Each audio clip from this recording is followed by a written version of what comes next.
BWI. Today I'm gonna be doing my first ever Raw review. Um, and for this week, the 4th of July episode. So, what better way to do this? Anyways, let's get started. First things first, Raw started off kind of in a joke. No, wait, first it started off with Garcia singing the national anthem. She did well, but then it ended up going to the food fight.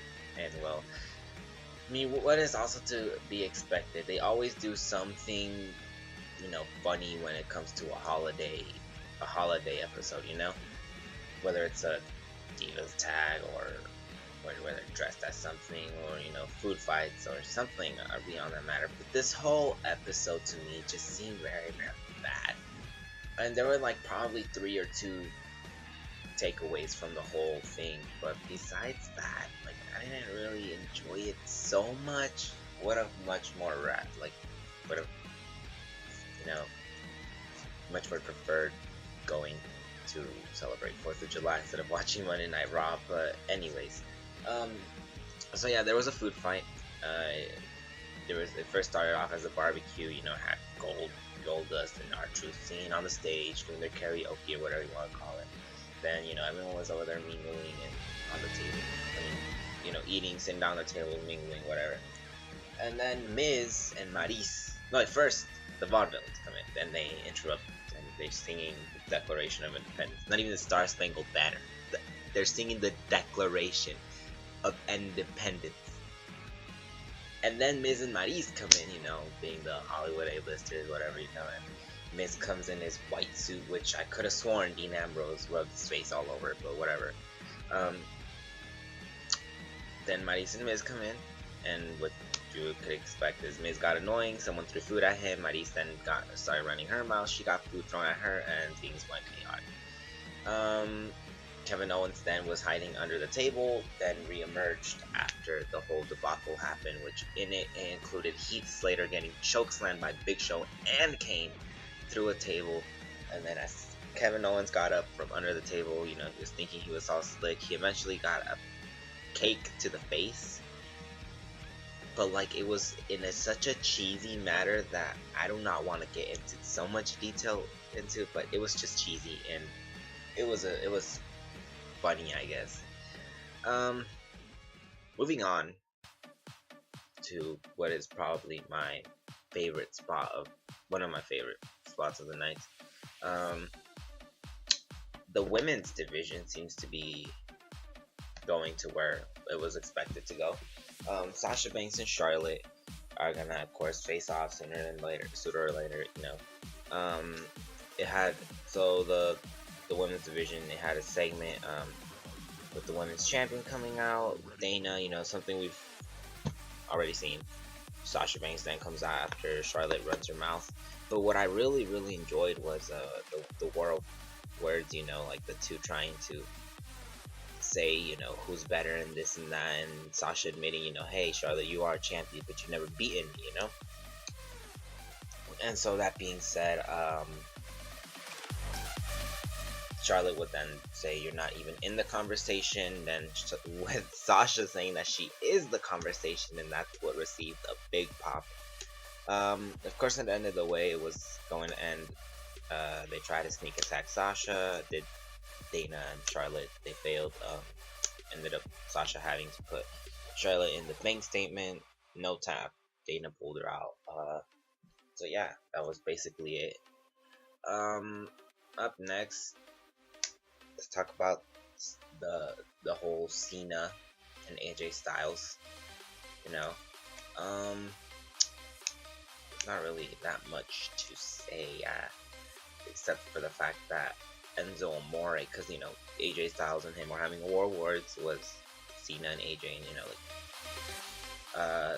AJ would then go on to say that he beats Cena up every single week, and then they were going through each and every holiday, rest of the holidays that there are, saying that they're gonna beat Cena up until then, and then do something special for the holiday, and then beat him up some more. So when they got into the ring, did the club, they were beating up Cena, and then Enzo Amore and Big Cass come out and they go and help Cena. So now we have a match for Battleground, which is Enzo Amore, Big Cass, and John Cena facing the Club.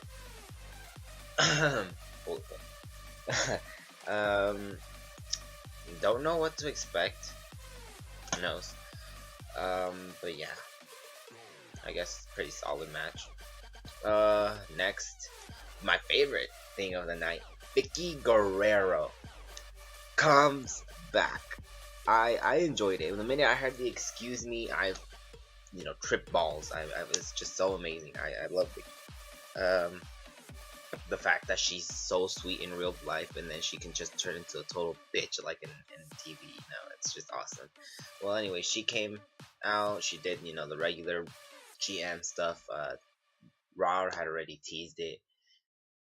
The teaser already said the SmackDown General Manager was coming back. A lot of the fans, I guess, thought it was gonna be Kurt Angle, but it wasn't. It was Vicky. I already had a hunch it was Vicky. Then she said #Vicky runs. Let's say Vicky runs SmackDown Live or something like that, and she started her own hashtag. And I kind of want to see Vicky as general manager, although it's just probably gonna be Stephanie McMahon. Everyone knows it. If not, well, that'd be a big curveball. Up next, let's talk about the New Day and the Wyatt family feud.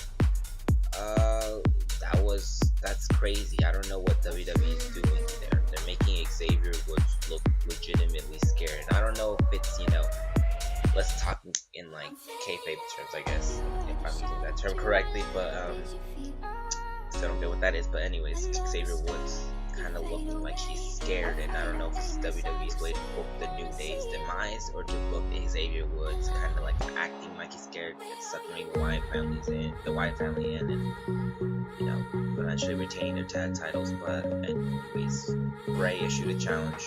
Kofi and Big E accepted. Xavier Woods said, "No, you don't know what you're getting into." Went on and then left Big E and Kofi in the ring. That was that. So I'm kind of interested to see what goes on there. Possibly debut, Sister Abigail If not, we'll see what that goes into. Really would hate to see the New Day break up. They're one of the most over tag teams at the moment, but hey, they've been reigning for so long right now. So, anyways, next let's talk about more women's action. Summer Rae versus Becky Lynch. I want to talk about this match because the match was bad. It had botches in it. It had a suplex. Summer Rae was going to snap suplex. She was trying to do it, but it ended up, Becky kind of like wiggled her leg, and it ended up just like planting Becky's face into the mat, and it looked like a DDT, but it wasn't. It was just botched. Then Enziguri from Becky did not land Summer Rae whatsoever. Like, it just hit air, brushed her face. Next, the match, to be honest, is just like a C-, if not D match, D+ match. But that was it for that. Oh, the United States Championship match. Forgot about that. Anyways, that match was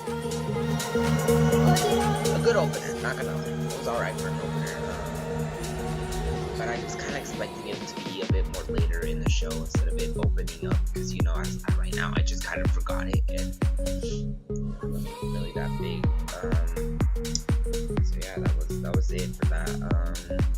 Lastly, let's talk about the 16-man elimination match. Me personally, I was kind of shooting for two, like national, whatever they were calling them, more than Team USA. Not because I didn't want USA to win, but it was because Team USA just looked so bad. The whole show seemed to revolve as a joke. I get it was trying to be patriotic, but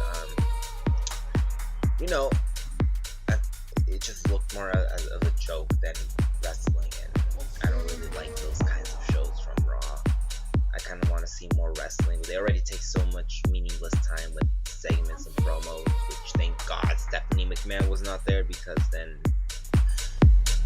oh my God, a lot of promo segments. Yeah. Anyways, that's it for that. Monday Night Raw overall was probably the same grade as the women's match. The second one I was talking about, D plus, C minus.